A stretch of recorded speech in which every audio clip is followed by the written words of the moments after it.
बिस्मिल्लाहिर्रहमानिर्रहीम।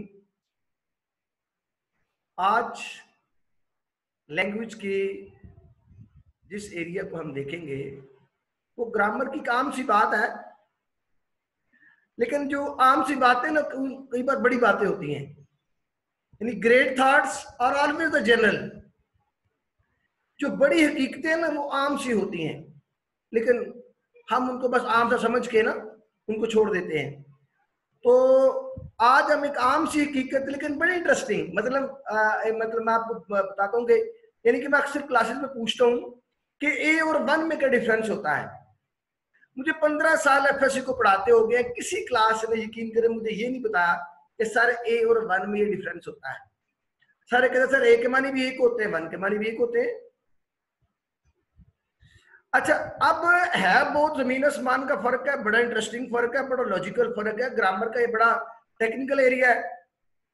तो जब मैं बताता हूँ तो बच्चे बड़ा एंजॉय करते हैं, क्योंकि देखिए grammar is geometry of language, mathematics of language, logics of language, science of language, the study of language. तो ग्रामर जो होती है ना, ये उन लोगों के लिए होती है जिनको लैंग्वेज आती है। कुछ लोग ग्रामर के जरिए लैंग्वेज सीखते हैं, कुछ लोग लैंग्वेज सीख के ग्रामर उसके जरिए स्टडी करते हैं लैंग्वेज को, वो ज्यादा अप्रोच रखते हैं। उनको लैंग्वेज भी आती है और उसके बाद उसको स्टडी करते हैं। देखिए ग्रामर स्वाय इस बात का कुछ नहीं है, it is a study of language. किसी लैंग्वेज को बोलने लिखने के लिए उसकी ग्रामर कई लोगों को नहीं भी आती, लेकिन वो करते ही काम। लेकिन जब ग्रामर को किसी लैंग्वेज को स्टडी करना है तो फिर ग्रामर के वर्ड को स्टडी नहीं किया जा सकता।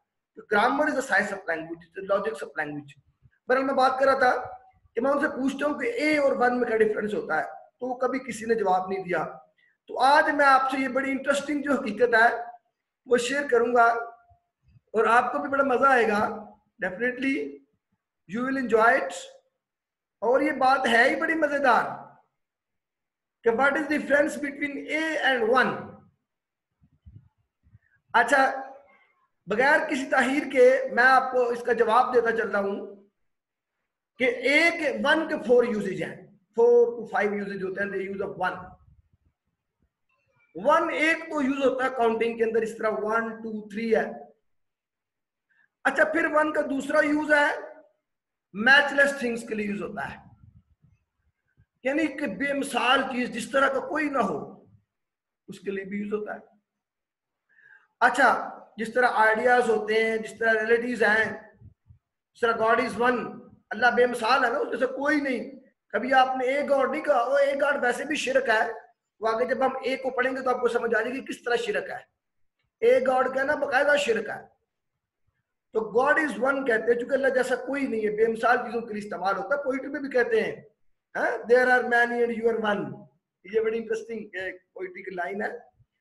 तब थर्ड नंबर पे जो वन यूज होता है वो इनडेफिनिट प्रोनाउन, जिसे आप कहते हैं ना बंदा, जिसमें आप औरत या मर्द की तखसीस नहीं करते हैं, उसको स्पेसिफाई नहीं करते हैं, तो one is used for the indefinite pronoun. जिस तरह कहते हैं ना बंदे को वतन से मोहब्बत करनी चाहिए, one should love one's country. तो जिसमें आप जेंडर की वो स्पेसिफाई नहीं करते, उसके लिए भी वन का यूज होता है। यानी one as an indefinite pronoun भी होता है, एज ए प्रोनाउन भी यूज होता है। जिस तरह he lost his ball but he bought another one, उसने एक गेंद खो गई लेकिन उसने एक और खरीद ली। यानी बॉल का जो प्रोनाउन है वो वन भी यूज होता है थिंग्स के लिए, आर्टिकल्स के लिए, जो जो चीजें हैं, मतलब यानी कि चीजों के जो आर्टिकल होते हैं। जिस तरह शर्ट है, there are red white and green shirts but I will buy the red one. तो अक्सर आप कहते हैं जाके शॉपिंग सेंटर्स पे, I need the red one. तो वन किसको शो कर रहा था? शर्ट को। तो जो चीजें हैं उनके लिए भी एज ए प्रोनाउन जो है वो वन यूज होता है। ओके जी। फॉर शोइंग यूनिटी, इसका फोर यूज है किसी चीज को एक शो करने के लिए। वी आर वन, हम एक हैं। एक यूनिटी के लिए भी वन का यूज होता है, याद रखना। अच्छा, अब सवाल ये पैदा होता है कि यूज ऑफ ए क्या है। ये बड़ी स्मार्ट सी बात, आपसे छोटी सी बात करनी थी। ए उस वक्त एक चीज के लिए इस्तेमाल होता है जब वो एक नस्ल या ग्रुप में से हो। यूं कह लें, a is used for one thing when it represents a group और जनरेशन। जब ये किसी ग्रुप या जनरेशन में से एक हो तो फिर इसके लिए जो है वो एक का वर्ड यूज होता है। इस तरह he is a boy, it is a fan, यानी इस तरह के सैकड़ों फैन उनमें से एक फैन है। ही इज ए बॉय, उस तरह के हजारों लाखों बॉय उनमें से एक है। जो एक ही होता है ना उसके लिए ए नहीं यूज होता। अल्लाह एक है ना, गॉड इज वन।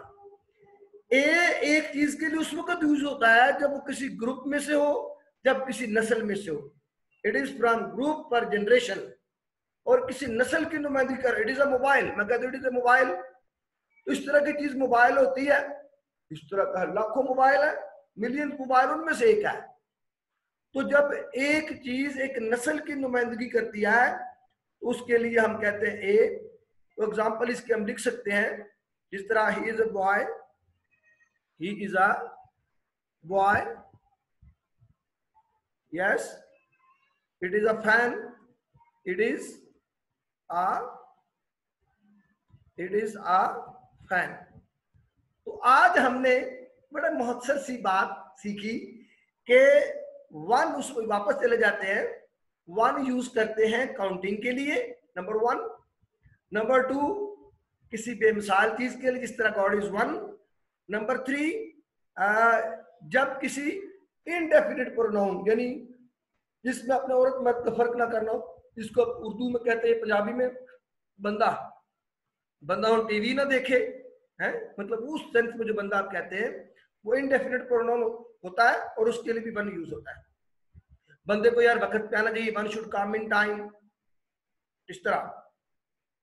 तो वन एज ए प्रोनाउन भी चीजों का इस्तेमाल होता है, जिस तरह there are many shirts but I need the red one. और एक इसका है कि जब यूनिटी को शो करने के लिए, किसी चीज के इत्तेहाद को शो करने के लिए। और ये लास्ट एक बार फिर हम देख लें, but A is used for one thing when it represents a group or generation. So he is a boy. So we can conclude that A is used for one thing when it is representing a group, species or generation, and one is used for as a in counting as an indefinite pronoun, for the matchless thing as a unity. So it was the difference between use of A and one. There is a hell of difference, जमीन आसमान का फर्क है। Okay जनाब, उम्मीद है कि आपको बात की समझ आ गई होगी। It was very smart but very technical and very interesting and very informative. Thank you very much.